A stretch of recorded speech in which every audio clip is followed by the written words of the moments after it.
ډیر ویورز السلام علیکم. زمونږ د نن موضوع ده کلسټروفوبیا، یعنی په بند ځینو کې، تنګ ځینو کې او په ګڼه ګوڼه کې یره او ګبراهټ محسوسول.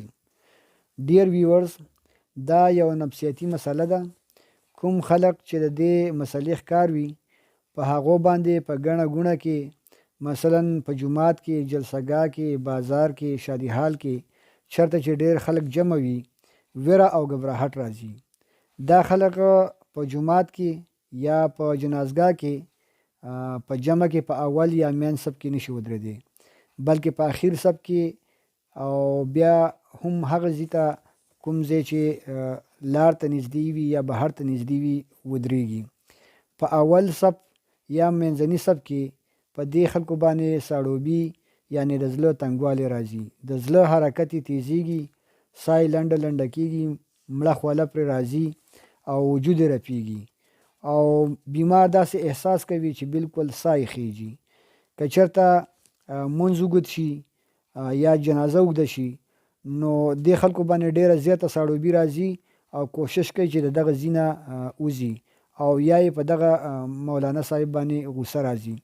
دغه شان حالات په دې خلکو باندې په بند او تنګ ځایونو کې هم راځي، مثلا په ګاډي کې، هوایي جهاز کې، د ایم آر آی ماشین کې که کله ایم آر آی کوي، په لفټ کې او په داسې ځایونو کې په هم په دې خلکو باندې یره او ګبراهټ راځي. دا خلک اکثره په ګاډي او جهاز کې سفر نشي کولی او که چېرته مجبورا سفر کوي نو کوشش کوي چې د ګاډي په فرنټ سیټ کې یا په هغه سیټ کې کوم چې ګیټ ته نږدې وي کینی. داسې خلک د بیروني یا اندروني هوایي سفر نه یریږي او اکثر داسې خلک موږ هم لیدلی دي چې هغه د عمرې دپاره یا د حج کولو خواهش لري، خو د جهاز د سفر د یرې له وجې هغه حج یا عمرې ته یا بار ملک ته د ویزټ دپاره نشي تللی.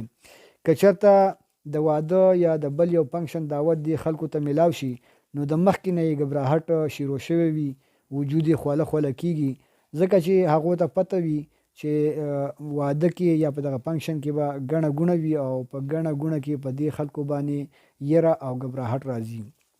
ډیر ویورز که چېرته تاسو د دې نفسیاتي مرض ښکار وئ نو د دې بیسټ علاج په هومیوپیتک کې موجود دی او دې دپاره یو ټاپ کلاس میډیسن دی، ارجنټم نایټریکم 30 پوټنسي. دا دوی به تاسو په 30 پوټنسي کې 15 قطرې سهار، 15 غرمه، 15 ماښام په یو چمچ اوبو کې استعمالوئ تر 2 میاشتې پورې. د 2 میاشتې نه بعد د دې دوی یعنی د ارجنټم نایټریکم 200 پوټنسي به بیا 15 قطرې په یو چمچ اوبو کې روزانه استعمالوئ تر 2 میاشتې. د دې نه وروستو به تاسو د ارجنټم نایټریکم 1 پوټنسي کې 15 قطرې په هفته کې یو ځل استعمالوئ د 2 میاشتې لپاره. یعنی اولنۍ میاشت کې به تاسو 30 پوټنسي 3 ټیمه استعمالوئ، په دویمه میاشت کې به تاسو ارجنټم نایټریکم 200 پوټنسي د ورځې یو ځل استعمالوئ او په دریمه میاشت کې به تاسو د ارجنټم نایټریکم 1 پوټنسي 15 قطرې په هر هفته کې یو ځل استعمالوئ.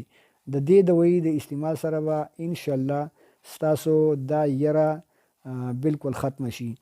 تھینک یو جی. السلام علیکم. د خپل صحت ښه خیال ساتئ.